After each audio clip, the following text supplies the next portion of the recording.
네, 안녕하세요. 박정원입니다. 생리학 챕터 1 항상성과 물질이동에 대한 강의를 시작을 하도록 하겠습니다. 원래는 그 실시간 수업을 계획을 했었습니다만은 그 구글 클래스룸, G 클래스죠. 이제 실시간 화상 미팅에서 이렇게 목소리가 조금 끊긴다라는 의견도 있었고, 그다음에 이 영상 강의가 조금 더 수월할 것 같다라는 의견들도 좀 일부 있었었거든요. 그래서 조금 원활한 수업 진행을 위해서 그 챕터 1 수업은 영상으로 시청을 하시기 바래요. 자, 수업 오리엔테이션에서도 이제 말씀을 드렸었습니다만은 이제 우리가 이 항상성과 물질이동을 그 생리학 교과목에서 가장 첫 번째로 제시된 이유 중에 하나가 바로 생명, 그 생명체가 건강하게 이 생명 활동을 유지하기 위해서는 이그 인체를 구성하고 있는 가장 기본적인 단위가 어떤 것이 있고, 그다음에 그것들이 이 생명 활동을 유지를 하기 위해서 어떤 신체 내에서 어떻게 활동을 하고 있는가에 대한 내용들을 이해하는 것이 중요하기 때문에 이렇게 첫 번째 챕터로 나와 있는 것 같아요. 그래서 이 챕터에서는 여러분들이 그 항상성이라고 하는 개념, 왜 그 항상성 유지가 중요한지, 그리고 에너지를 만들어내고 그다음에 물질 이동을 하는 그 이유들에 대해서 한번 살펴볼 계획입니다. 그리고 물질 이동에 사용하는 방법들에 대해서도 학습을 하시겠죠. 첫 번째 여러분들이 이제 들어가기에 대한 내용들은 한번 읽어보시면 될 것 같고요. 2페이지, 3페이지부터 시작을 하도록 하겠습니다. 제가 가능하면 그 우리 교재의 특성을 보면 그 홀수 쪽은 지면으로 그러니까 이렇게 설명을 해놓은 곳이고요. 그다음에 짝수 쪽은 대부분 이제 그림으로 구성이 되어 있는데 제가 슬라이드를 만들 때에는 그 그림에 해당되는 설명을 중심으로 해서 구성을 해두었습니다. 그래서 여러분들이 이거를 조금 확인을 하시면 될 것 같고요. 자, 먼저 첫 번째가 이제 셀이라고 하는 것이 나와 있는데 제가 제목을 이제 셀, 티슈, organ, 시스템, 그다음에 오르가니즘이라고 하는 걸로 이제 바꾸어 두었습니다. 이제 요 해당되는 내용들은 우리 교재 A, B에 해당되는 내용들로 조금 그 다음 슬라이드까지 구성을 해 두었습니다. 세포라고 하는 거 셀이라고 부르죠. 얘는 생명체를 이루고 있는 가장 작은 그리고 가장 독립적인 어떤 구조적 기능적 단위라고 이제 보실 수가 있습니다. 이 셀은 핵과 세포질로 구성이 되어 있고요. 그래서 보시면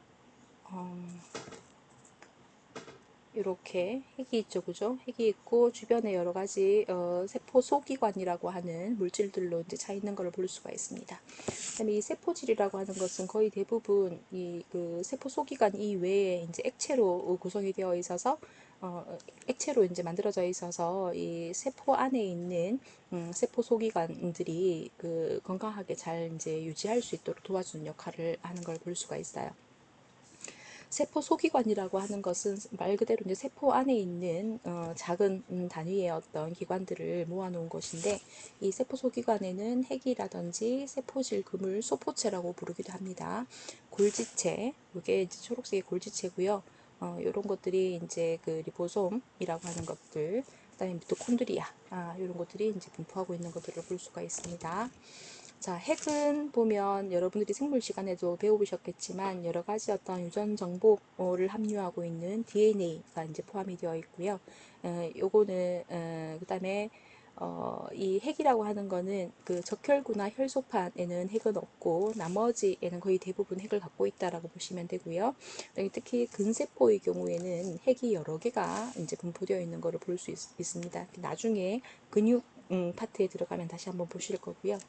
그다음에 염색질이라고 하는 거가 이제 핵 안에 들어가 있는 거죠. 얘들 같은 경우에는 유사 분열 동안에는 응축되어 있다가 이게 분열이 시작이 되면서 염색체로 분화가 되고 이 염색체라고 하는 것은 결국에는 이제 DNA와 단백질로 구성이 되어 있다라고 보시면 되겠습니다. 그다음에 이 DNA라고 하는 거가 이제 뒤에도 언급을 해놓았습니다만은 이제 RNA와 DNA를 만들어내는 그런 어떤 기능을 하면서 그 다른 개체의 그 유전적인 정보를 전달을 해주는 것을 볼 수 있고요.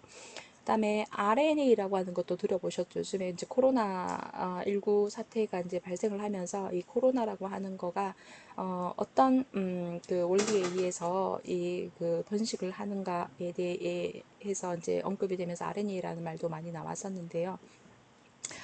RNA라고 하는 거하고 단백질이라고 하는 거가 합쳐지게 되면 핵인이라고, 다른 말로 핵소체라고 하는 걸로 이제 변형이 되게 되고, 얘들이 이제 핵 밖으로 이제 나오게 되면 리보솜이라고 하는 거를 이제 만들게 되는 거를 볼 수 있어요. 세포에 대한 이 유튜브 영상을 제가 조금 넣어놨고요. 그다음에 이거 오타가 났습니다. DAN이 아니고 DNA죠, 그죠? 그래서 이거를 클릭해서 여러분들이 봐야 될 텐데, 이 강의 제가 사용하는 이그 뭐죠? 프로그램에서는 이 강의로 이렇게 진행이 될 때는 이게 조금 연결이 좀 잘 안 되더라고요. 한번 볼 수 있으면 한번 볼까요? 로드가 좀 걸립니다만은. 아,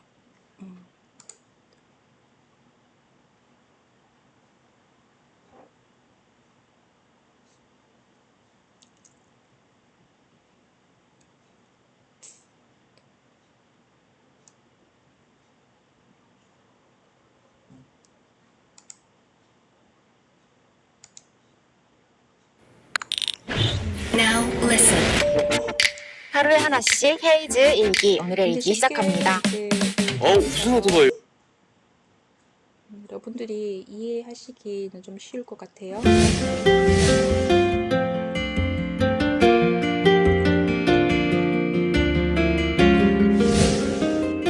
세포는 개체에 살아있는 가장 작은 단위입니다. 종류와 관계없이 모든 세포들은 세 가지 공통점을 가집니다. 하나는 세포막입니다. 이것은 세포의 내부와 외부 환경을 분리하고 있습니다. 나머지는 젤리와 같은 액체인 세포질, 그리고 유전 물질인 DNA입니다. 세포는 크게 두 종류로 나눌 수 있습니다. 하나는 진핵세포입니다. 진핵세포는 핵과 그 외에 특별한 세포 속 이관을 갖습니다. 진핵세포는 더 진화된 복잡한 구조를 가지며 동식물에서 관찰할 수 있습니다.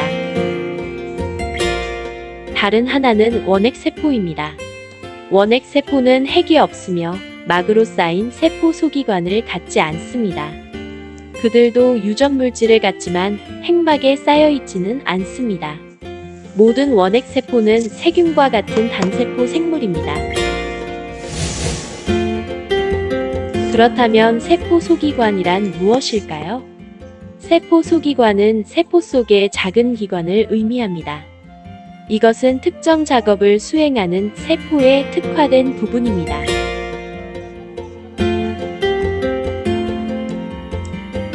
핵을 볼까요?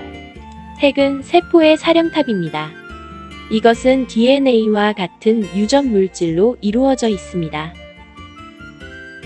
DNA는 그 세포의 활동을 결정합니다. 염색사는 핵막 속에 존재하는 DNA로서 실처럼 풀린 상태로 엉켜져 있습니다. 세포가 분열 준비를 마치면 염색사는 염색체로 응축됩니다. 핵은 리보솜을 만드는 인을 포함합니다. 리보솜은 핵 밖으로 나와서 단백질을 합성하는데 이것은 중요한 작업입니다.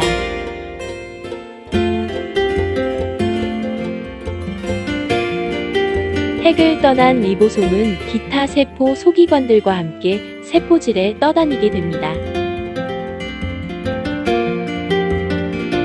세포질은 젤리와 같은 혼합물입니다. 리보솜은 세포질을 자유롭게 돌아다니거나 소포체에 붙어서 존재합니다. 소포체에는 두 종류가 있는데 거친면 소포체는 리보솜이 붙어 있고 매끈면 소포체는 리보솜이 붙어 있지 않습니다. 소포체는 막으로 둘러싸인 세포 소기관으로서 리보솜이 만든 단백질 등의 물질을 운반하는 통로 역할을 합니다. 단백질과 기타 물질들은 소포체에서 기원한 소낭에 쌓인 채로 생겨나서 골지체로 이동합니다. 단백질은 골지체로 이동하면서 세포에서 기능할 수 있는 형태로 가공됩니다. 가공의 과정에는 단백질이 제 기능을 할 수 있는 형태로 접는 것이나 접힌 단백질에 지질이나 당을 첨가하는 것이 포함됩니다.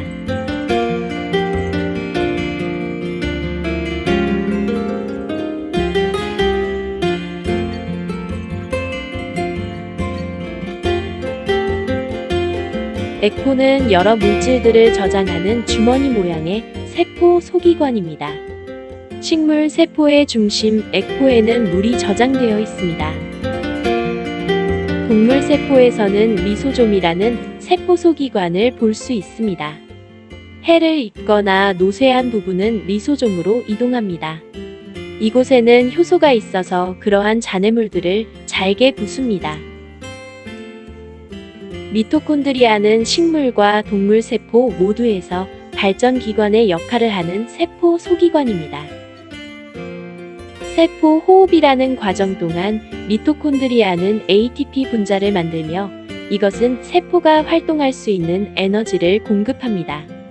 세포는 에너지가 많이 필요할수록 많은 수의 미토콘드리아를 갖게 됩니다. 세포의 형태는 세포 골격을 통해 유지됩니다. 세포 골격에는 단백질로 이루어진 실 모양의 미세 섬유와 가늘고 속이 빈 관 모양의 미세 소관이 있습니다. 식물과 같은 독립 영양생물은 엽록체라는 세포 소기관을 가지고 있어 태양으로부터 에너지를 얻게 됩니다. 이곳에서 광합성이 일어납니다. 그래서 식물의 형태를 유지하고 보호하는 역할을 합니다. 일부 세포들만 가지고 있는 특이한 구조물로는 다음과 같은 것들이 있습니다. 선모는 사람의 기도를 둘러싼 세포들이 갖는 구조물입니다. 이것은 가는 털 모양으로 유연하게 움직일 수 있습니다. 이로 인해 공기와 함께 들어온 이물질을 기침을 통해 내보낼 수 있습니다. 다른 구조물로는 편모가 있습니다. 일부 세균들만이 편모를 가집니다. 편모는 작은 꼬리 모양으로 세포의 이동을 돕습니다. 인간 세포 중 유일하게 편모를 가진 것은 정자입니다.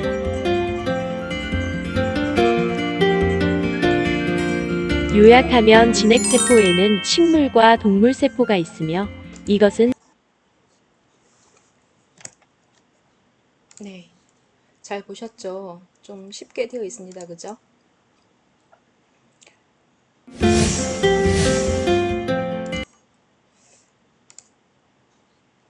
네, 이렇게 보셨고요. 다음에 어떻게 돌아가죠? 네, 이렇게 보셨고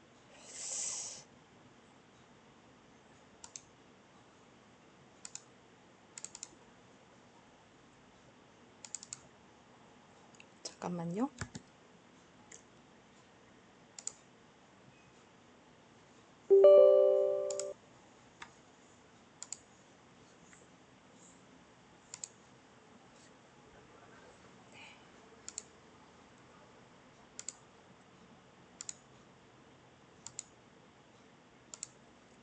네, 됐습니다.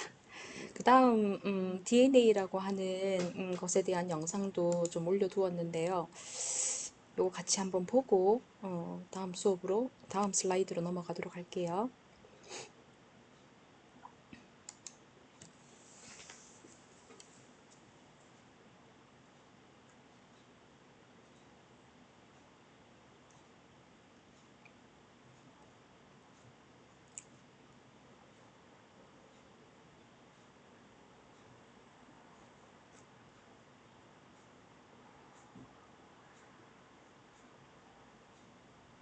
Here is a cell, the basic unit of all living tissue. In most human cells, there is a structure called the nucleus. The nucleus contains the genome. In humans, the genome is split between 23 pairs of chromosomes. Each chromosome contains a long strand of DNA, tightly packaged around proteins called histones. Within the DNA are sections called genes. These genes contain the instructions for making proteins. When a gene is switched on, an enzyme called RNA polymerase attaches to the start of the gene.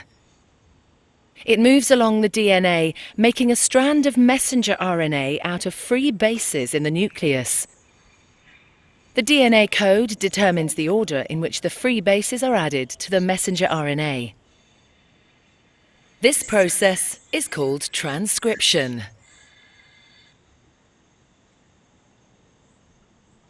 Before the messenger RNA can be used as a template for the production of proteins, it needs to be processed. This involves removing and adding sections of RNA. The messenger RNA then moves out of the nucleus into the cytoplasm.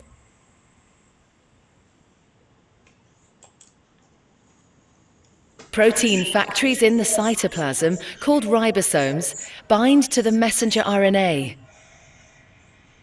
The ribosome reads the code in the messenger RNA to produce a chain made up of amino acids. There are 20 different types of amino acid. Transfer RNA molecules carry the amino acids to the ribosome. The messenger RNA is read 3 bases at a time. As each triplet is read, a transfer RNA delivers the corresponding amino acid. This is added to a growing chain of amino acids. Once the last amino acid has been added, the chain folds into a complex 3D shape to form the protein.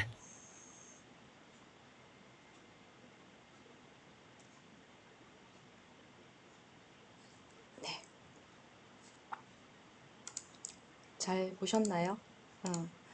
그 DNA가 어떠한 방식으로 이제 유전 정보를 전달을 하는가에 대한 영상이 잘 나와 있어서 우리 생리학 교재에는 따로 나와 있진 않지만 여러분들이 이 정보를 조금 확인을 하면 좋겠다라는 생각이 들어서 영상을 첨가했습니다.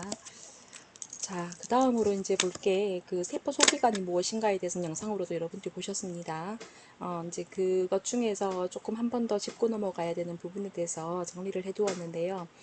리보솜이라고 하는 것과 세포질 그물, 우리가 영상에서는 소포체라고 하는 이름으로 확인을 하셨었죠. 그래서 이 그 리보솜이라고 하는 거는 그 RNA와 단백질에 의해서 만들어진 어떤 그 인이라고 이제 보실 수 있고요. 그 얘들이 이제 핵 안에서 이제 만들어지고 난 다음에는 핵 밖으로 이제 이동을 해서 아까 그 세포질 내에 자유롭게 떠다닌다라고 했었었죠. 얘들이 이제 단백질 합성에 이제 영향을 주는 걸로 이제 일반적으로 알려져 있고요. 이 리보솜이라고 하는 건 아까 이 소포체라고 했었던 여기 그 첫 번째 영상에서 봤었던 거에서는 거친 면 소포체 이렇게 되어 있었는데 걔를 우리가 이제 소포체를 다른 말로 세포질 그물이라고 부르기도 합니다. 그 세포질 그물에 리보솜이 붙어 있는 경우에는 과립 세포질이라고 세포질 그물이라고 부르고요. 그다음에 리보솜이 붙어 있지 않는 경우에는 무과립 세포질 그물이라고 이제 부르게 되는 거죠. 그래서 이 그 과립 세포질 그물이라고 하는 것은 이제 단백질 합성이라든지 대사에 이제 관여를 하는 것이고, 무과립 세포질 그물의 경우에는 단백질이 아니라 이제 지질과 관련된 어떤 합성이나 대사와 관련되어서 이제 본인의 기능을 하고 있습니다. 그다음에 미토콘드리아는 아까 에너지 생성과 관련된다라고 이제 보셨었죠. 그다음에 세포질이라고 하는 것은 대부분 이렇게 젤리 같은 어떤 액체의 형태로 되어 있다라고 이제 부르고요. 이 세포질을 우리가 조금 더 이제 큰 개념으로 보면 이제 세포 내액과 거의 이제 동일시하는 것들을 볼 수 있습니다. 그래서 이 세포질이라고 하는 거가 세포 내액, 그리고 이제 세포 내액이 얼마나 잘 이제 건강하게 정상 범위를 유지를 하고 있는가에 따라서 세포의 건강이 결정이 된다라고 보실 수 있겠습니다. 그 다음으로 이제 골지체가 나오는데요. 골지체가 여기 이렇게 나와 있는 이 부분 이제 골지체죠, 그죠? 골지체. 그다음에 용해소체라고 하는 건 아까 영상에서 이제 확인을 하셨으니까 네, 그냥 넘어가도 될 것 같아요. 이제 여러분들이 조금 이제 기억을 할 거는 라이소솜이라고 하는 것은 이제 결국에는 그 뭐예요? 이게 뭐 소화를 시키는, 그러니까 뭐 세균이라든지 다른 어떤 이물질이라든지 이런 것들을 소화시키는 어떤 그 기능을 한다고 해서 세포 내 소화기관이라고 이제 부르기도 합니다. 제가 방금 말씀드린 거는 우리 교재에도 나와 있으니까 확인을 하실 수 있겠습니다. 골지체의 경우에는 요거 다른 인터넷 사이트에서 이제 그림을 가지고 온 건데요. 이 세포질 그물을 하고 굉장히 소포체하고 굉장히 밀접하게 이제 그 연관이 되어 있는 그러한 기관이라고 보실 수 있고, 그래서 이 세포질 그물에서 이제 그 단백질이라든지 이런 것들을 이제 낼 거잖아요. 그런 물질들을 이제 받아들이고 필요한 곳에다가 이 그 수송된 물질을 다른 쪽으로 이제 그 분비해주는 그런 어떤 역할을 담당을 하고 있어요. 그래서 그렇기 때문에 분비하는 역할을 갖고 있기 때문에 특히 골지체의 경우에는 분비세포, 즉 뭐 우리 글랜드 이런 쪽에 많이 발달이 되어 있는 것을 볼 수가 있습니다. 리소솜이라고 하는 것은 그 세포 내 소화기관이라고 이제 말씀을 드렸습니다. 그죠? 이런 그 라이소솜의 경우에도 이제 골지체에서 떨어져 나온 어떤 물질이라고 보실 수가 있겠습니다. 요 유인물에는 그 이 라이소솜이라고 하는 거가 뭐 1차, 2차로 나뉘게 된다라는 것들을 조금 설명을 해둔 거가 있고요. 이거는 참고로 해서 보실 수 있어요. 해서 이 그 셀의 구성을 보면 이렇게 이제 요거는 양리학 책에 나왔었던 건데 제가 그 출처를 밝히지가 않았네요. 그죠? 이게 그 책이 정답 미디어에선가 나왔던 양리학 교재에 있었던 것들을 제가 예전에 이제 이걸 캡처를 해갖고 와서 실어뒀던 건데, 이렇게 평면 구조에서 보면 이런 모양으로 여러분들이 이제 구분을 해서 보실 수 있겠다 라는 겁니다. 요 소포체라고 하는 거는 세포질 그물이라고 부를 수도 있다라는 거 기억을 다시 한번 하시면 좋겠습니다. 이름이 좀 다르면 헷갈릴 수가 있으니까요. 그래서 각각의 설명들을 보면 앞에서 설명했던 것들을 조금 이제 내놨으니까요. 세포막은 두 개의 층으로 구성이 되어 있고, 그다음에 리보솜이라고 하는 것은 조면 소포체, 즉 과립이 붙어 있는 것과 그렇지 않은 것으로 나눌 수 있다 얘기를 했었고요. 미토콘드리아는 ATP를 만들어내는데 역할을 담당을 하고 있습니다. 그다음에 골지체라고 하는 것은 소포체에서, 즉 과립 세포질 그물에서 합성된 물질을 분비를 해내는 그런 기능들을 갖고 있고 해서 분비기관에 굉장히 분비세포에서 많이 발달이 되어 있는 것을 볼 수 있다. 이렇게까지 정리를 하면 앞 슬라이드까지 다시 복습이 되는 거죠. 여기 다시 또 이제 설명이 나와 있으니까요. 이게 소포체라고 하는 거를 세포질 그물, 그다음에 거기에 리보솜이 붙어 있는가 아닌가에 따라서 이렇게 다른 이름으로 사용이 될 수도 있습니다. 다음 티슈에 대해서 이제 살펴보면 이 티슈 조직이라고 하는 것은 비슷한 모양의 세포들이 모여 있는데 모양만 비슷해서 되는 것이 아니라 그 기능들도 거의 좀 비슷해야 되겠죠, 그죠? 그래서 그렇게 모인 것들이 서로 간의 어떤 소통을 통해서 특정 기능을 수행하는 것을 조직이라고 얘기를 합니다.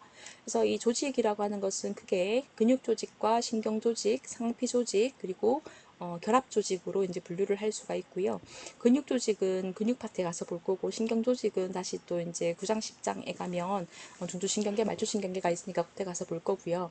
에피텔리얼 티슈라고 하는 상피 조직이라고 하는 것은 기저막이라고 하는 결합 조직 위에 어떤 그 모양으로, 이렇게 연속적인 모양으로 이제 만들어진 그런 조직이라고 보실 수가 있어요. 그래서 기저막이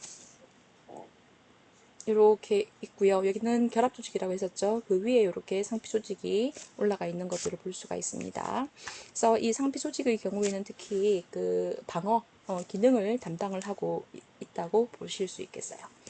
그다음에 결합 조직이라고 하는 것은 위에 나머지 세 개를 다 제외한 것들을 다 이제 결합 조직이라고 하는데, 특히 이 혈액이라고 하는 것도 결합 조직으로 우리가 분류를 하고 있고요.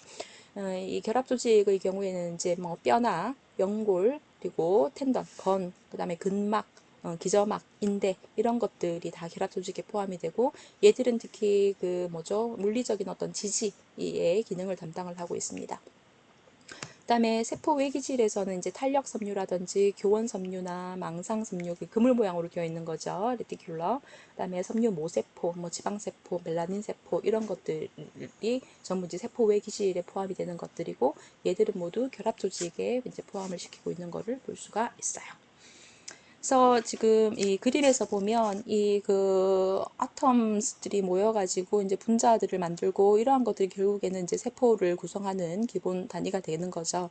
그래서 이 세포들이 이제 아까 비슷한 모양의 특정 기능을 수행을 하는 세포들이 모이게 되면 조직이 되고, 그다음에 또 조직들도 이제 비슷한 어떤 기능을 하는 것들이 모여서 기관을 만들고요. 이 기관들이 모여가지고 이제 계를 형성을 하는 거죠. 그래서 이 기관이라고 하는 거 가장 대표적인 거가 뭐 그 위장관계 또는 뭐 소화기계 이렇게 이제 분류를 한다거나, 비뇨기계, 그다음에 심혈관계 이런 식으로 이제 분류를 하는 것들을 볼 수 있어요. 그래서 이 계라고 하는 것은 기관이 모여서 만들어지는 것들이고, 기관은 조직이 모여서 만드는 것들이다. 그다음에 이 조직은 세포가 모여서 만들어지는 것이다라고 여러분들이 이해를 하시면 좋겠습니다. 그래서 이 그 올간과 시스템을 같이 묶어놨는데요. 그래서 이게 위, 심장, 신장 이런 것들 전부 다 우리가 올간이라고 얘기를 하죠. 판크레아스도 마찬가지겠고, 그다음에 이 두 종류 이상의 조직이 그 기능을 발휘할 수 있도록 서로 이제 긴밀한 어떤 관계에 있어야 그 기관이 실제로 자신의 역할을 수행을 할 수가 있습니다. 그래서 이 설명을 드렸던 것들을 다시 정리가 되어 있는데요. 이제 위라고 하는 기관이 만들어지기 위해서는 화학 성분들이 모여서 셀을 만들고, 이 셀들이 다시 모여서 티슈를 만들고, 이 티슈들이 모여서 결국엔 뭘 만든 거예요? 스토막이라고 하는 거가 만들어진 거죠. 그래서 이 스토막이라고 하는 거는 결국에는 뭐예요? 그 스무스 머슬, 평활근 조직들의 층들이 모이고, 그 위에 이제 상피 조직이 같이 이제 합쳐져서 만들어진 어떤 올간이라고 보실 수가 있겠습니다. 그다음에 이런 올간들이 이제 그 뭐 이렇게 스토막뿐만 아니라 뭐죠? 그 스몰 인테스틴이나 라지 인테스틴 이러한 것들이 모이고, 그다음에 스토막 바로 위에 있는 에소파구스 이런 것들이 다 이제 모이게 되면 이제 소화기계가 되는 거죠. 그래서 이런 그 관통형 입을 통해서 들어오는 식도를 거쳐서 위가 만들어지고 내려와서 소장과 대장이 이제 만들어지는데, 이런 것들만 가지고 우리가 소화기계라고 부르지 않고, 소화에 관여하는 효소를 분비하는 기관들도 전부 뭐예요? 다이제스티브 시스템에 이제 포함을 시키는 거죠. 그 대표적인 거가 리버, 판크레아스, 골블래더 이러한 것들이 소화기계에 포함이 되는 것들을 볼 수가 있습니다. 다음에 7페이지로 넘어가서요. 이제 바디 플루이드라고 하는 거가 있습니다. 우리 이 몸을 구성하고 있는 여러 가지 어떤 고형 형태의 기관들도 있지만, 우리 몸은 결국에는 그 물로 굉장히 많이 차 있는 것을 볼 수가 있는데, 우리 몸에 있는 물은 단순히 물만 있는 것이 아니라 그 안에는 다양한 어떤 이온 물질들이 녹아 있기 때문에 우리가 이제 워터라고 부르지 않고 이제 바디 플루이드라고 이제 부르게 되는 거죠.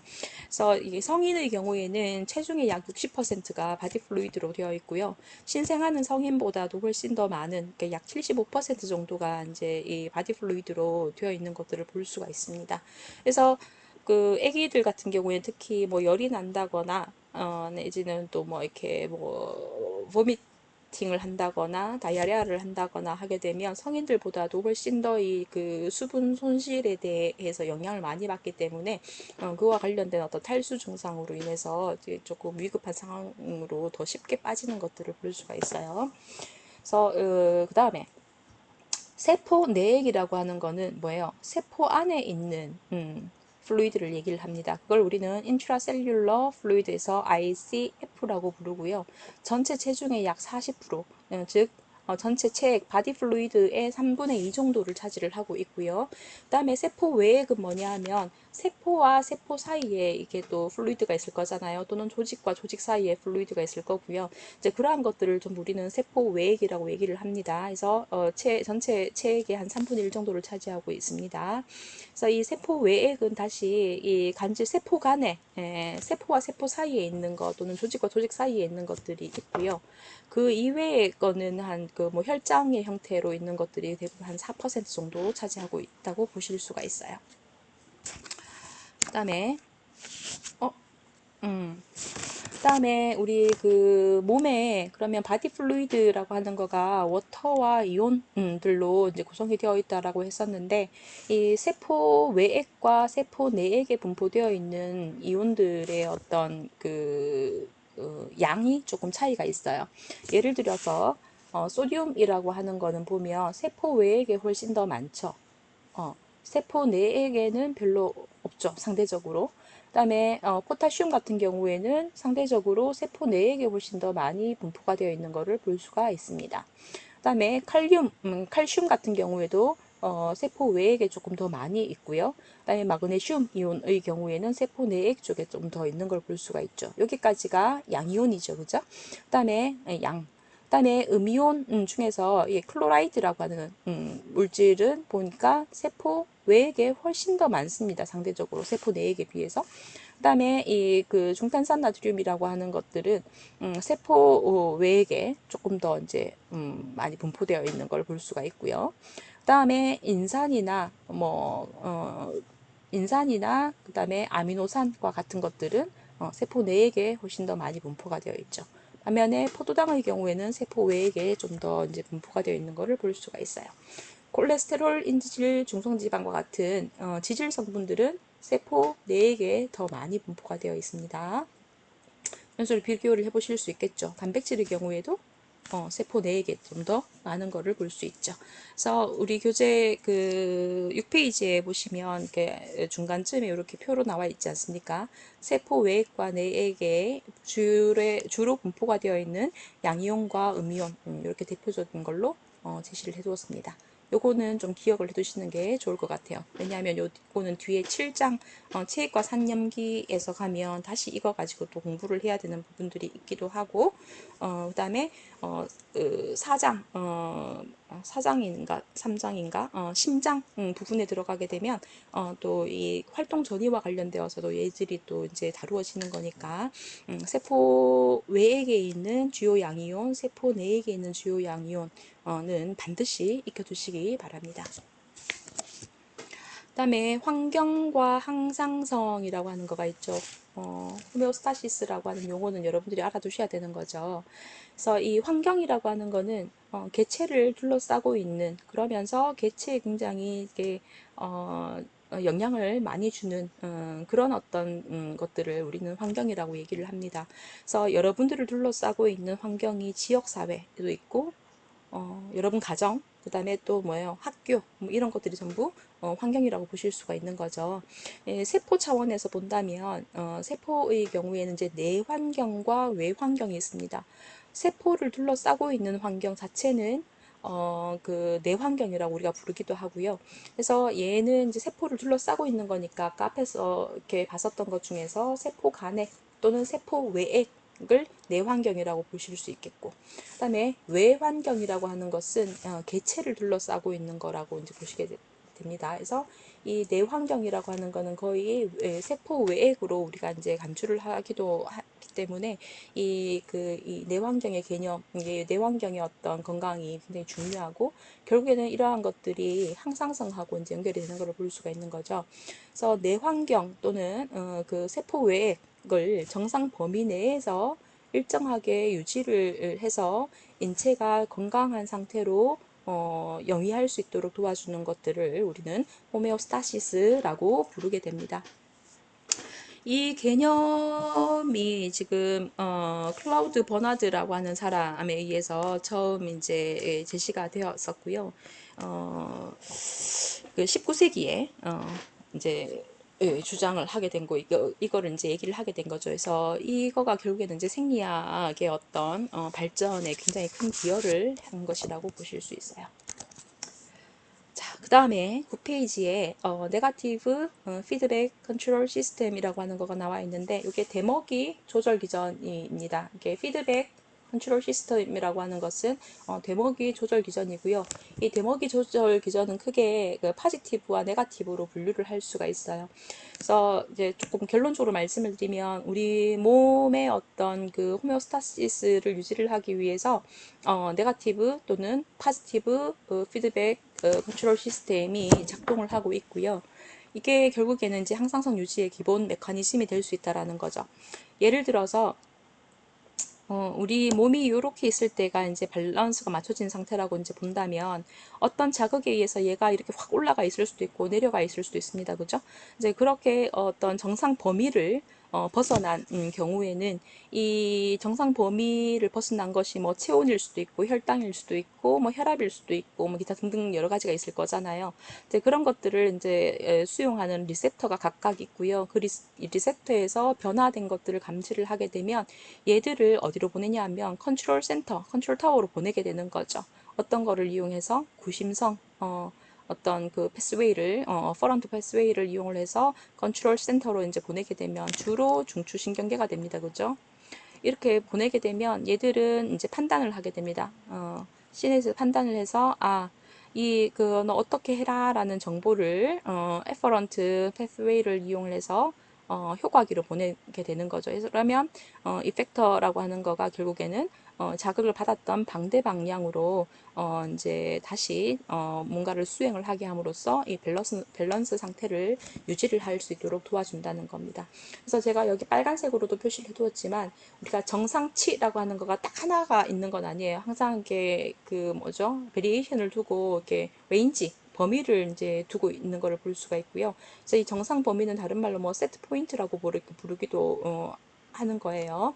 그래서 이게 피드백 컨트롤 시스템이 작동하는 과정에서는 보면 리셉터와 그다음에 어퍼런트 패스웨이, 그다음에 컨트롤 센터, 그다음에 에퍼런트 패스웨이를 이용을 해서 이펙터로 이제 가는 것들을 볼 수 있습니다. 요거는 에퍼런트로 이제 수정을 해주셔야 됩니다. 마우스를 두 개 쓰고 있으니까 지금 계속 헷갈리네요. 그래서 지금 우리 교재에서 이제 앞에 슬라이드에서 봤던 거 말고, 이제 우리 교재 그림의 하단부에 나와 있는 거를 보면, 결국에는 이제 체온이 이제 예를 들어서 상승을 한다라고 치면, 리셉터라고 하는 거, 이렇게 온도를 감지하는 것들이 이제 피부에서도 온도를 감지하게 되고, 이제 뇌에서도, 뇌의 어떤 그 연수나 뭐 이런 부분에서도 시상하부죠, 그죠? 이제 그런 데에서도 이게 체온이 증가한 것들을 우리가 이제 감지를 하는 거예요. 그러면 이 그 체온 조절 중추에서는 어떻게 해요? 땀을 흘려 보내 가지고 체온을 떨어뜨리게 하는 거죠. 그다음에 추위 때문에 체온이 내려간 경우에도 마찬가지로 여기에서 봤었던 체온 컨트롤 센터로 그 정보를 보냅니다. 리셉터가 감지를 하고 정보를 보내고 나면 그다음에 근육을 이제 수축을 시킴으로써 근육을 떨게 해갖고 이제 수축을 시키면서 열을 발생하게 해서 정상 체온으로 올라올 수 있도록 도와주는 거죠. 혈압의 경우에는 압수용기 바로 리셉터라고 하는 거가 있습니다. 그래서 이 바로 리셉터라고 하는 거는 뭐 그 어디에 있다고 배우셨었죠, 여러분? 심장 쪽과 그다음에 경동맥 쪽에 있다 했었죠, 그죠? 그래서 이 바로 리셉터에서 이 변화를 감지하고 나면 이런 것들을 우리 이제 연수로 전달을 하는 거예요. 뇌로 전달을 하고 나면 혈압을 정상 범위로 유지를 하도록 명령을 내리게 되고, 이거에 따라서 뭐예요? 혈압을 정상 범위로 유지를 하게 되는 겁니다. 근데 혈압을 정상 범위로 이제 떨어뜨리는 것들은, 떨어뜨리거나 또는 떨어져 있는 경우에 올리는 것들은 뭐 심장에서도 그 역할을 담당하기도 하고, 혈관을 수축시키거나 확장시키면서 혈압을 올린다 또는 내린다, 이제 이런 식의 어떤 그 작용 과정을 거쳐서 혈압이 조정이 되는 것들을 볼 수가 있습니다. 다음에 지금까지는 이제 대부분은 우리 몸에서의 어떤 항상성 호메오스타시스를 유지를 하기 위해서는 대부분은 네가티브 피드백 컨트롤 시스템이 작동을 하지만 반드시 이제 파지티브 피드백 컨트롤 시스템이 작동이 되어야 되는 경우들도 있어요. 그래서 이게 이 파지티브라고 아까 네가티브의 경우에는 올라가면 내리게 하고 내려가 있으면 올라가게 하는 거였었는데 이 파지티브라고 하는 것은 변화된 방향으로 강화를 시키는 겁니다. 예를 들어서 출혈이 있어요. 손가락 제가 또 얘기를 했었던가요? 우리 큰애 얘기했었죠. 초등학교 4학년 때 나무젓가락을 모아서 총을 만든다고 막 이제 하면서 이제 그걸 또 칼로 깎아내야 되는 부분들이 있었던 거예요. 나무젓가락을 고무밴드로 노란색 고무밴드로 이제 엮어가지고 칼로 이렇게 잘라내는 과정에서 연필 깎는 칼이 이제 손가락을 이제 확 이제 그은 거죠. 지가 태어난 이래로 그렇게 많은 피를 흘려본 적은 없었던가 봐요. 그래서 피가 막 나고 있으니까 너무 놀래가지고 애가 막 이제 거의 그 패닉 상태에 이제 빠지는 거를 볼 수가 있었거든요. 그러니까 출혈이 됐어요. 어, 혈관벽이 손상을 입어가지고 피가 막 나요. 그러면 이 출혈이 있을 때 가장 먼저 달려오는 거가 혈소판입니다. 이 혈소판이 딱 달려와서 임시마개를 이렇게 형성을 하게 되는데, 아까 네가티브 피드백 컨트롤 시스템에서 보면 혈소판이 막 이렇게 달려오고 나면, 그 네가티브 피드백 컨트롤 시스템의 기준에서 봤을 때는 얘들이 많이 몰리면 어떻게 해야 됩니까? 없어지게끔 작동을 해야 되는데, 그렇게 되면 어떻게 되죠? 피가 멎을 수 있을까요? 없을까요? 없는 거죠. 혈소판이 몰렸을 때 더 많은 혈소판이 몰려야 손상된 그 혈관에서 출혈이 멎을 수 있도록 이렇게 응고 작용을 하게 되는 거죠. 그러고 이제 혈소판이 몰려오고 난 이후에는 이제 실제로 그 혈관 복구를 위한 어떤 과정들이 거쳐지게 되는데, 이렇게 그 혈액 응고 과정에서는 바로 이 양성 되먹임 기전, 파지티브 컨트롤, 피드백 컨트롤 시스템이 작동이 되어야만 그 출혈을 멎을 수 있게 한다라는 거죠. 이해되시나요? 그다음에 분만의 경우에는 보면 엄마가 이제 40주 정도 우리가 정상적인 임신 기간을 37에서 40주 정도로 보게 되는데 뱃속에 아기를 딱 데리고 있어요. 그러다가 이제 아기가 이제 나와야 되는 시기가 되면 뇌하수체에서 옥시토신이라고 하는 거가 분비가 됩니다. 이게 어디서 분비가 되었었죠? 뇌하수체 전엽이었던가요? 후엽이었던가요? 후엽이었었죠. 그죠? 그래서 이 옥시토신이 분비가 되고 나면 이 옥시토신은 자궁 수축을 유발을 합니다. 그러면 이쪽에서 자궁이 쫙쫙쫙 수축이 되니까 애기 엉덩이를 밀어가지고 애기 머리가 어디를 자궁경부를 자극을 하게 되는 거죠. 그러면 이 자극을 받고 나면 그 네가티브 기준에서 본다면 옥시토신아 그만 분비되어라 라고 이제 그쳐야 될 텐데 옥시토신 분비가 지속되지 않으면 애기가 안 나오는 거라. 애기는 계속 평생 엄마 뱃속에 있어야 되는 거죠. 그러면 출생이라고 하는 거가 이루어지지 않겠죠. 그래서 이 옥시토신 분비에 의해서 자궁 수축이 되고 나면 아기가 자궁 수축에 의해서 엉덩이 자극받아서 밑으로 이제 내려가고, 그러면 아기 머리가 자궁경부를 자극을 해요. 이렇게 자궁경부가 자극받고 나면 오히려 또 옥시토신이 또 더 분비가 되는 거예요. 밀어내고. 이게 계속 반복되면서 자궁경부가 이렇게 닫혀 있던 거가 핀포인트라고 얘기를 했었죠. 이게 이제 쫙 딜라테이션이 되면서 10cm까지 풀 딜라테이션 되고 나면 그 공간을 이제 그 애기 머리와 몸통이 이제 빠져나오게 되는 것을 볼 수가 있습니다. 그래서 이 분만이라고 하는 것도 이제 변화 방향과 같은 방향으로 가기 때문에 파지티브 피드백 컨트롤 시스템이라고 얘기를 해요. 수유, 젖도 마찬가지예요.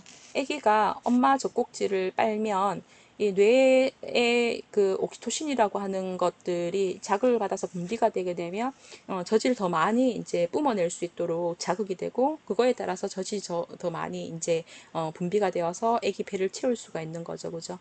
이런 식의 어떤 그 우리 몸에는 이런 식의 어떤 시스템이 다 세팅이 되어 있는 것들을 볼 수가 있어요. 정말 신기하죠, 그죠? 네, 조금 쉬었다 갈까요? 벌써 한 40분 정도 한 것 50분 정도 한 것 같나요? 좀 쉬었다가 다음 슬라이드로 넘어가도록 하겠습니다.